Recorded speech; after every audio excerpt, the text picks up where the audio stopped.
everyone, welcome back to Let's Talk Mental Health, and I think it's time that I tell my story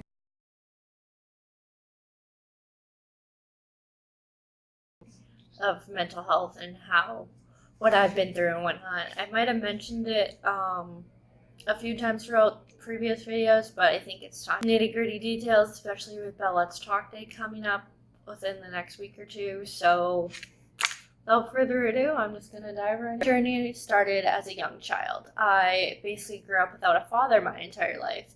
He was there one moment, gone the next, kind of like a magician without the bunny. I mean, he was the bunny, basically. That affected me a lot because it made me believe I wasn't good enough for anybody to stick around, like my father regretted me or something. It wasn't just my father that gave me a negative impact on my childhood.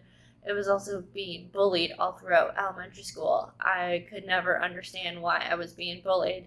Just like with my father leaving, I assumed it was because something was wrong with me. And it was who I was that grasped a hold of me. Also, from the age of 9 until age of 12, I was molested by my own brother. Something I don't talk about, but it gave me the insight that maybe something's wrong with me, and maybe it was something that I did to deserve it. Well, people found out about what happened to me, and then the teasing never stopped. They blamed me, who is still just a child, for this happening to me.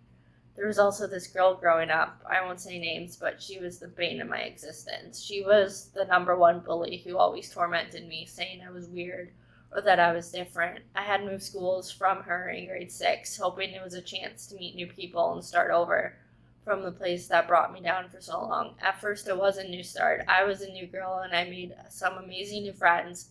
And then she showed up, and that's when the bullying started again. About me, and of course, I didn't understand how to stick up for myself, so I let it happen, believing that something could be wrong with me in the situation and not her. In grade 8, I tried to fight back and stick up for myself. Yeah, I wasn't the sanest person at the time. I was a little weird and silly, but I was myself, and I shouldn't have to apologize for being myself. It escalated into more bullying, and everyone turned against me, and this is where it all started with my self-harming addiction. Everyone else made me feel so numb inside, and cutting made me feel something again, even if it was pain. At least it was something. High school came along, and for the first 2 weeks, I was the loneliest I could ever let myself become. No one wanted to talk to me, and no one wanted to give me a chance. Lunch periods in the bathrooms, eating alone and crying. Gym class was the worst. That same bully from elementary school was always comparing me to the other girls, saying how fat she thought I was, and that's where an eating disorder started. So here I am, 14-year-old girl, first year of high school, spending her lunch breaks in the bathroom, not eating most of her time, cutting herself, wishing it could all be over. I'm in gym class in grade 9, when I had cut myself pretty damn badly, and I wore long sleeves to cover it up.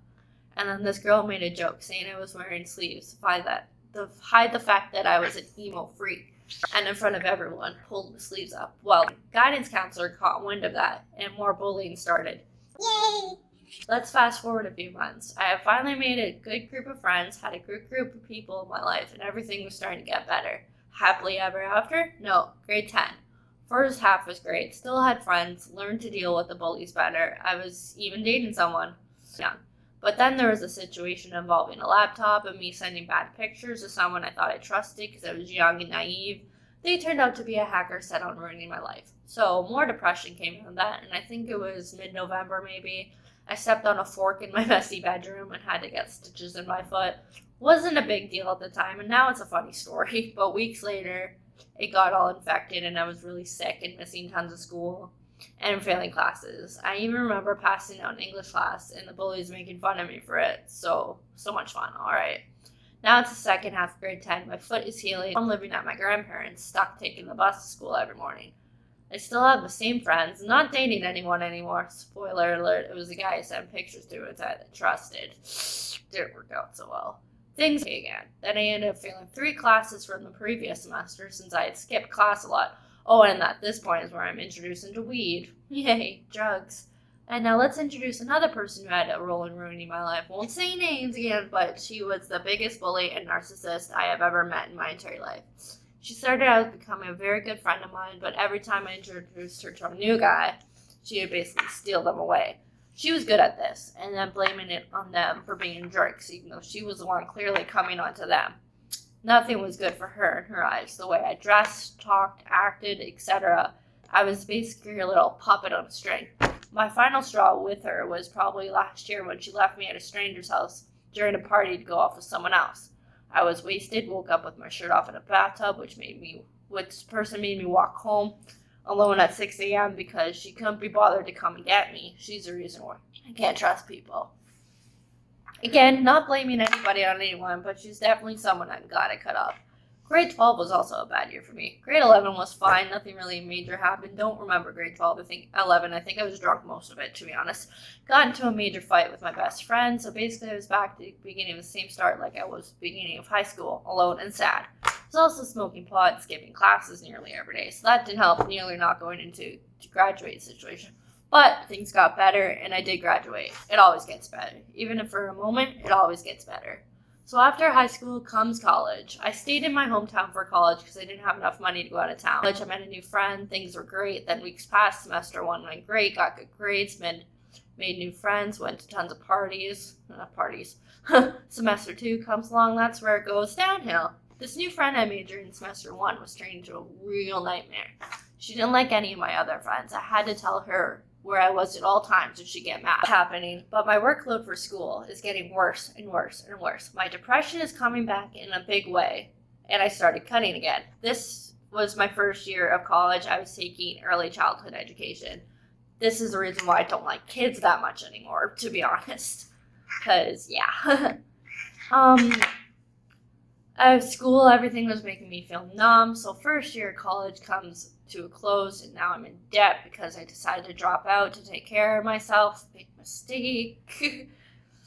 This summer came and went, and I sunk deeper and deeper into depression. Yay. The big D everyone likes. There was also one lonely night where I tried to end it. I remember taking a bunch of pills and going to sleep, hoping I didn't wake up. And fortunately, I did end up waking up. And I was okay. Was sick for a few days. Didn't really tell anybody. Just kind of tried to go on. I survived, but I guess I'm more than grateful for that. September 2013 was when I was sitting down on the curb, waiting to go into work at my new job that I hated.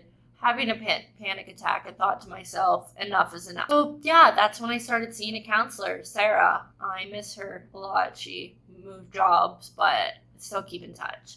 I started seeing a counselor, talking about my past and my feelings, started taking medications. They did help mostly for the anxiety and panic attacks. It helped for a very long time. Things again started to get better, and they were great for a very long time. I remember trying to get my life in order and everything. Oh, next downfall in life. I had a job for 6 months and then it didn't work out, so I ended up getting fired. So I was unemployed for 6 months, and then finally September 2016, I started working night shift at Tim Hortons.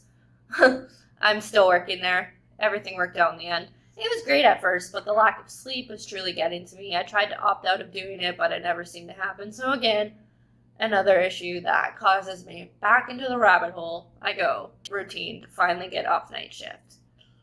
Sleep, work, repeat. Eat, shit, repeat, basically. Into a better routine. About summer of a few years ago, I started working the 5 to 1 p.m. shifts, which was truly the best decision I could have made for myself. I had to go to bed at a decent hour and get up early and walk to work. Walking to work at 4 a.m. really made me see things from a different perspective, and I truly fell in love with the world again.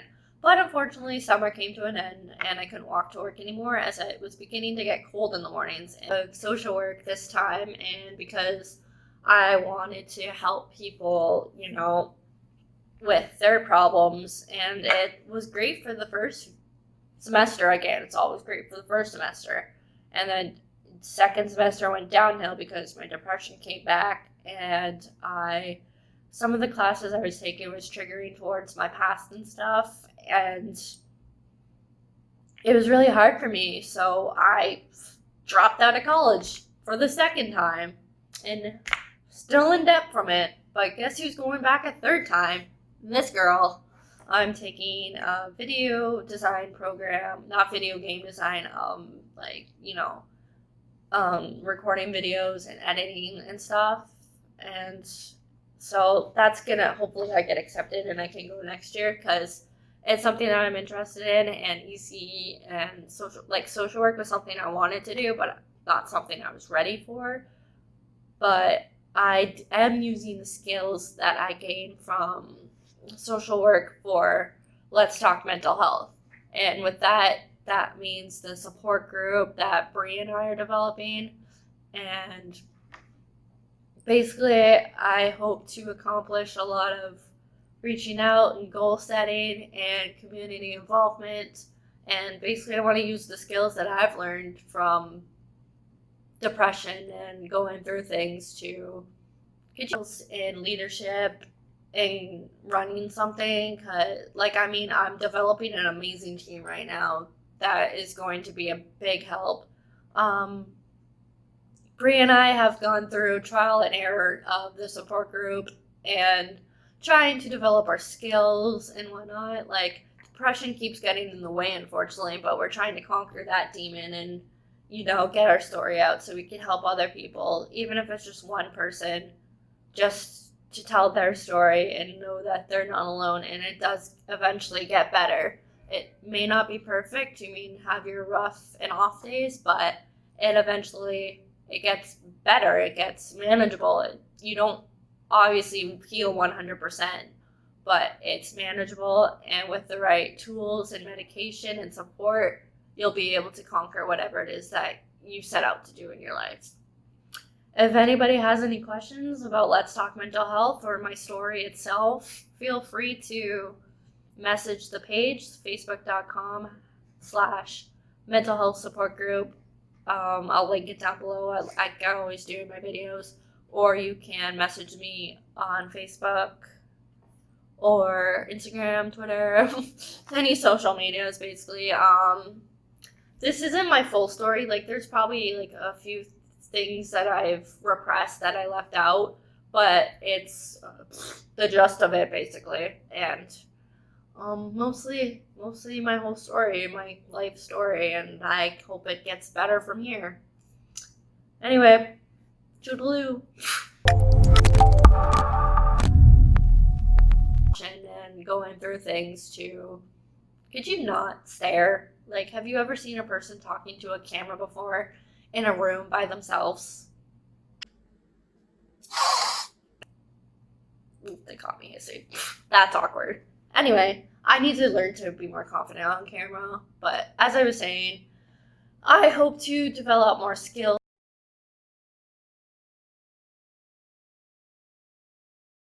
It's Sabrina in his house. Anyway. Okay, first. This little webisode is called Markers. Good, His house. Bad, or His house. Really? Anyway. Plus, Here's not to mention the audio being on off. YouTube. This The guy goes awkward start bananas of. at this telemarketer. No. He's like all pissy. Here, let's do it. Also, webisode. Seriously. Calling yourself a webisode. Oh god.